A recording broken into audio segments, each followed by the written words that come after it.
I'm at the Ute Indian Museum in Montrose. Actually, I'm not at the Ute Museum. I'm at home just like the rest of you, but we're gonna make the best of our situation.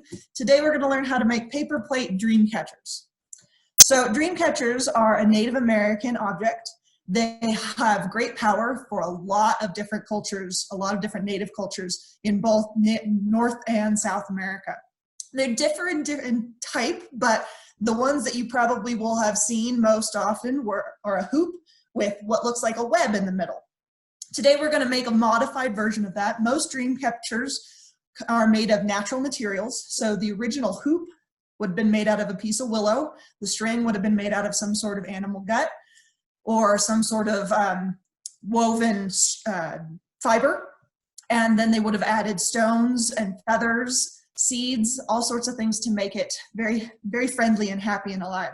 Dream catchers, the story behind them, I'm going to tell you the Ojibwe version because they are believed to be one of the first people to use the dream catcher.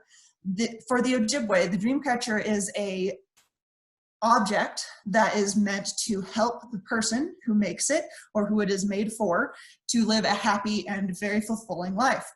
So the idea is they hang it above their bed at night, and the good dreams, they either get caught by the web and fall down the ends where the feathers are attached into the sleeper, so bringing you good dreams. There's another version of that as well that says all the good dreams go through the dream catcher and come into the body, while all the bad dreams are caught like they would be into a spider's web. All right, so today, your supplies, I hope you all have them. I'm going to shift my computer real quick so you can see what I'm doing. I'll show you what this is gonna look like. Okay, so I've made one already. This is the one I've made to get us started with, all right? So there's a lot of different things we could do to make our dream catchers, and I've got a couple different examples. So this is one that I use some beads with, and you guys, if you have beads or you have the feathers, go ahead and use them. I'm gonna make you one that looks more like this today, but you'll know that it's very possible to add all these really cool things to your piece, okay?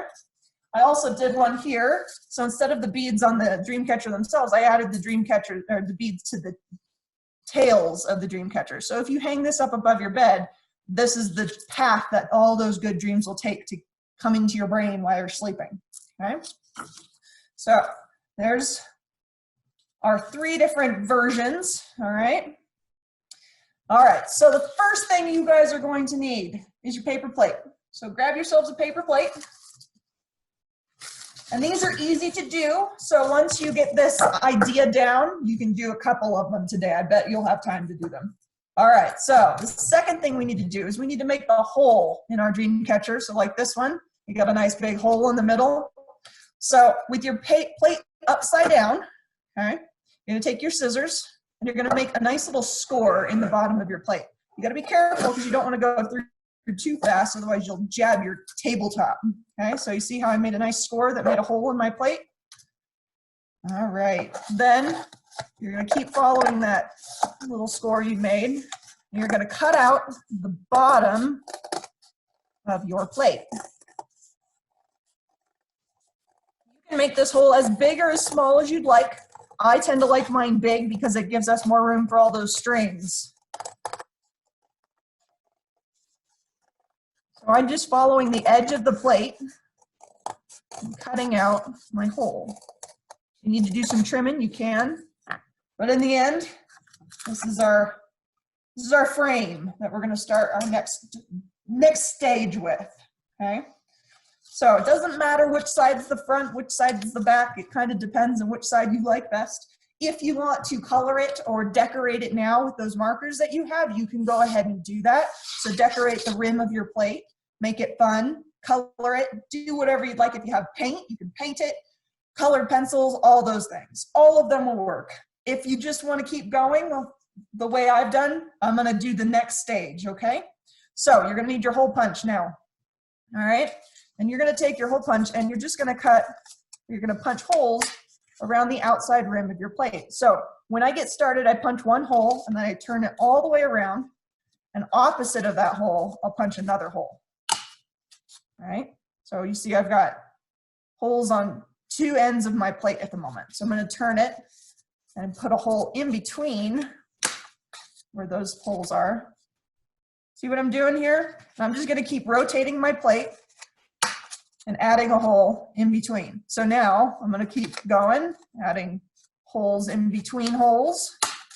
Okay. And you can punch as many or as few holes as you like. I think I'm gonna go one more set of holes.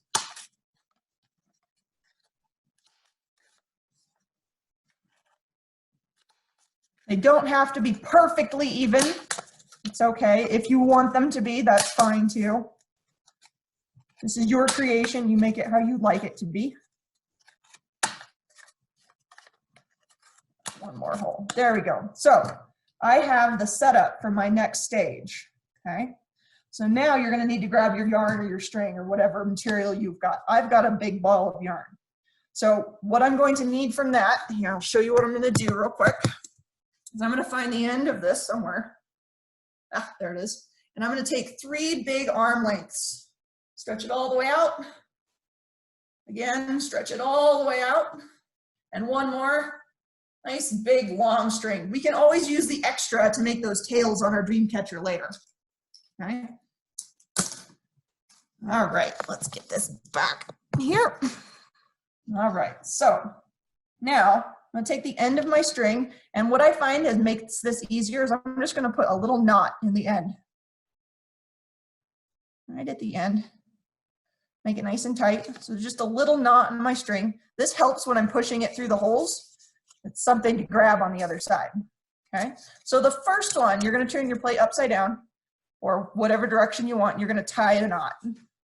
Just a nice, simple knot. Doesn't matter what kind. You want to get fancy, you can. We can either leave this here, we can trim this tail off a little bit later. Ooh, it's black string. It's hard to see, but you get the idea. All right, so now I'm going to pull my string in a different direction. I'm going to find the other end of my string, and I'm going to do the same thing to this. I'm going to put a knot in the end. All right. And across from where I tied the original hole or tied the original knot, so you see this one here, I'm going to push my string in to form my first webbing and pull it all the way through.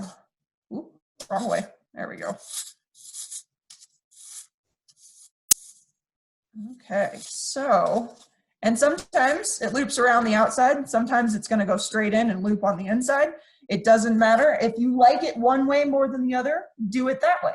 If you like it all over the place, like I've done here, see, some of them are coming in, some of them are going out.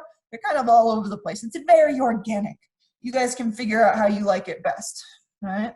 So with one string across the middle there, I'm going to choose a different direction. And if you want to see where your string is going to go, you lay your string out before you push it through the hole. Kind of gives you an idea of where you want it to go. You don't like it there, maybe I want to move it over here. I think I like that one. So I'm going to take my string, push it through, and pull it all the way through.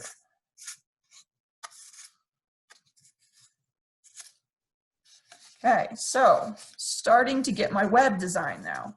So again, finding my end. I'm going to decide which direction I want it to go this time. Maybe I want it to come here. Kind of looks like a big figure 4 now, but that'll disappear as we add more. If you guys are adding beads at this point, in between pushing the string through each of the holes, you put a bead on that string, it'll come out looking something like this. All right, so each one of these strings, between putting it through the next hole, I would put a bead on. So we got a bead on each one of the strings as they crisscross across our dream catcher. All right. So you're just going to keep going until you have filled all of your holes. So back and forth and back and forth. My dream catcher is starting to come along, right? So when you guys are finished with your dream catcher, you're going to put a loop on the end, and I'll show you what that looks like in just a second. That loop is going to let you hang it wherever you want. I recommend above a bed because that's where the story goes. You get the best dreams. All right.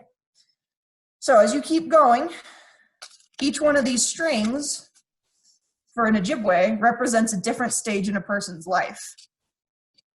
So you are basically building your own life right now, one string at a time. You're telling your own story. Each string is going a different direction. There's different times in our lives where we go in different directions. And this is the story of our lives, according to Native American myth. So, as you can see, I'm almost covered all of my holes. Just keep going, finding a hole, finding a place where I like it. I like it when they crisscross in the middle. The more crisscrosses in the middle you get, the happier I am. I'm just gonna keep going. I see a couple more holes. I'm gonna fill those holes up with the string.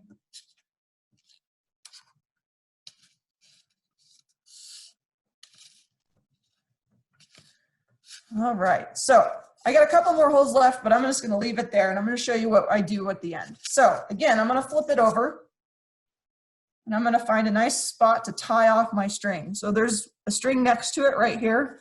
I'm just gonna tie a knot right onto that string. We got a nice big long tail. I'll tell you what we can do with that in just a minute.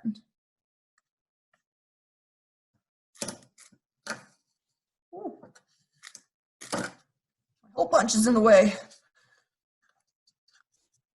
All right, I'm tying my knot.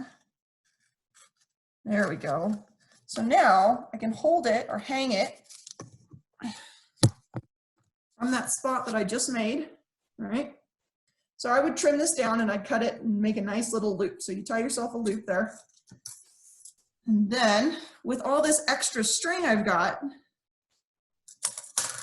traditionally, this is where you would tie it back to the base. And I could decorate it with beads like I've done with this one. Done with this one here. Or I could tie the feathers onto it here as well. Feathers were really important in this story because the feathers helped bring the dreams to where they want. Sometimes you'll see a bead or a feather in the very center of your web, and that is what captured that good dream and then brought it down the cycle into the person's brain who's dreaming. All right. So these you can do in a number of different ways. You can try them a couple different times today if you've got a couple different plates. Like you see with this one, I made this one really geometric. So I made very specific shapes out of this. You can see triangles, you can see the squares. Traditionally, they're kind of random because like I said, each one of those strings is a different story and a different life. So they come in different angles, they come and stop in different lengths and different sizes, all those telling the story of your life, okay? So at this point, does anybody have any questions about how you're making your dream catcher? Anybody got a question?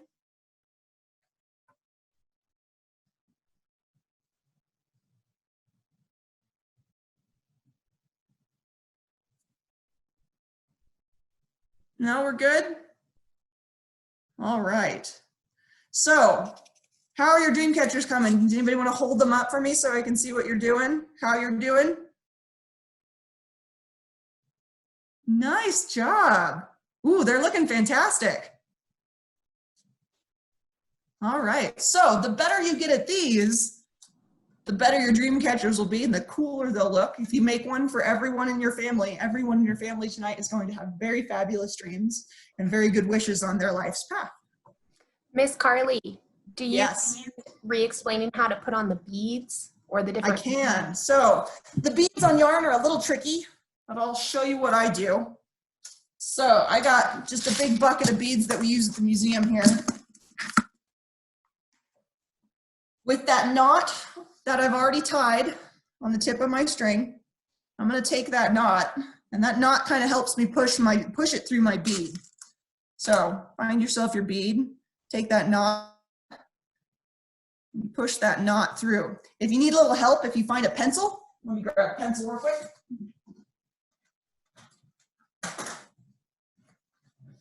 Okay, so I've got my bead and I've got my yarn. I got my knot in the middle and I'm going to push my yarn through with the tip of my pencil until I can grab it and I can pull my bead through. And if you're doing a dream catcher like this, you're going to put a bead on before you put the string through each hole. All right, that's what makes this kind of dream catcher. Each one of these beads or each one of the strings has a bead of its own. okay? Or if you're doing something like this, you just string them on to the end of whatever string you're using. And this one, you look at the back of it here, I've tied on a new string in 3 different places so I can get my nice little tails on the end of my dream catcher.